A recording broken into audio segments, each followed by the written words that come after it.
Olá! Hoje a gente mergulha numa reflexão bem instigante do Elder Lag. É um material fascinante, sabe?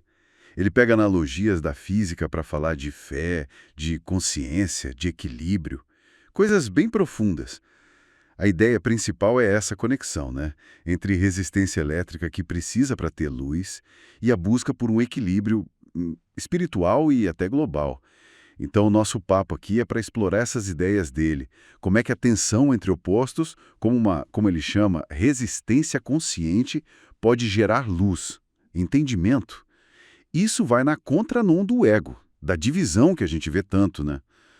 Os temas são fortes: consciência e ego, amor, imortalidade, fé, equilíbrio. Essa resistência que traz luz. E Jesus como lâmpada divina. Tem uma frase que já dá o tom. Assim como na física, onde a luz só nasce do equilíbrio entre positivo, negativo e resistência, prepara o terreno, né?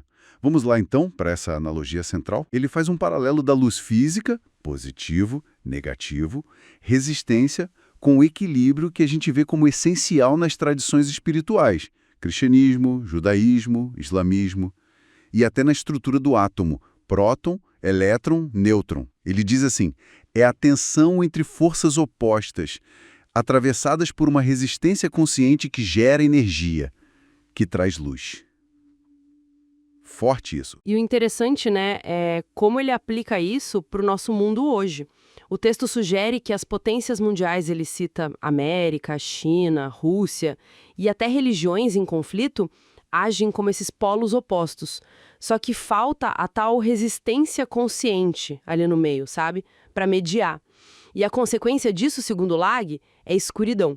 A tensão existe, mas não vira aprendizado, não vira luz. Vira só conflito. Exato. E, seguindo essa linha, tem outra imagem poderosa que ele usa, a do fóton, a partícula de luz, né? Que viajaria invisível até bater em algo. Uma resistência tipo a nossa atmosfera. Só aí ela se torna luz visível para a gente. A frase dele é direta.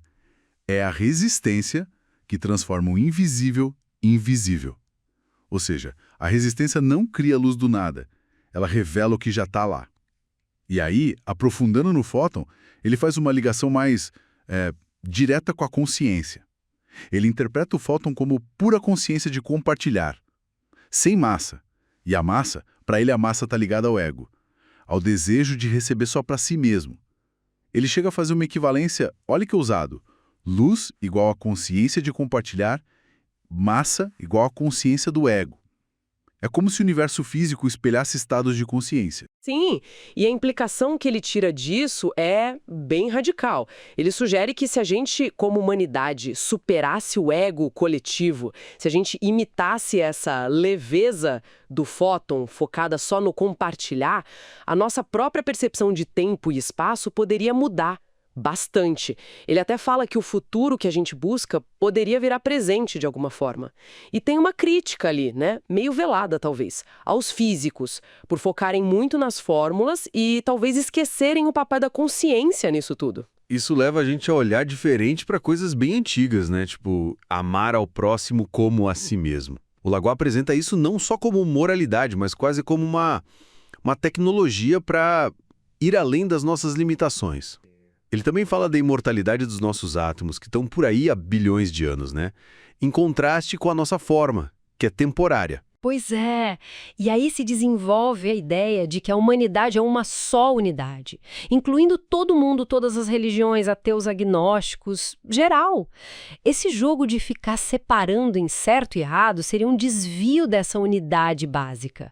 A própria luz de Deus ele compara com aquele momento de descoberta científica, sabe? O ahá, o insight. E ele defende que a união, mesmo com quem a gente considera inimigo, traria avanços enormes. Como ele diz, o mundo vindouro será o nosso mundo aqui e agora. E com isso, a gente chega na metáfora final do Elder Lag. Jesus como a lâmpada sagrada. Nessa visão, Jesus seria o condutor, o recipiente específico que deixa a luz divina, essa consciência de compartilhar, se manifestar aqui, no mundo físico, igualzinho uma lâmpada comum, que permite a eletricidade virar luz que a gente vê. Exatamente. E o texto vai fundo nisso. A crucificação é vista não só como morte física, mas como símbolo da morte do ego.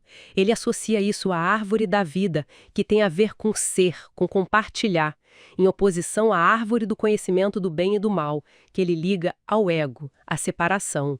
Jesus seria então o exemplo máximo desse recipiente que manifesta a luz. A mesma corrente elétrica universal, ele argumenta, pode gerar frio num refrigerador ou calor num aquecedor. Depende do aparelho, do recipiente. Jesus seria o recipiente para a luz. Então, para a gente amarrar tudo, o fio condutor dessa reflexão do Hélder Lagó é essa busca constante por equilíbrio, por luz. Isso passa necessariamente por superar o ego e por adotar o que ele chama de resistência consciente. É uma tentativa de unir física e espiritualidade, né? Reforçando que está tudo conectado e que o ato de compartilhar tem um poder transformador imenso. Sim, o que deixa a gente com uma provocação final, talvez, para pensar. Se essa luz divina, essa consciência, se manifesta através de recipientes conscientes e se compartilhar supera o ego, que pequenas resistências conscientes a gente poderia, quem sabe, colocar no nosso dia a dia para tentar transformar as tensões que a gente vive, sejam pessoais ou coletivas, em alguma forma de entendimento, de luz. Fica aí a reflexão.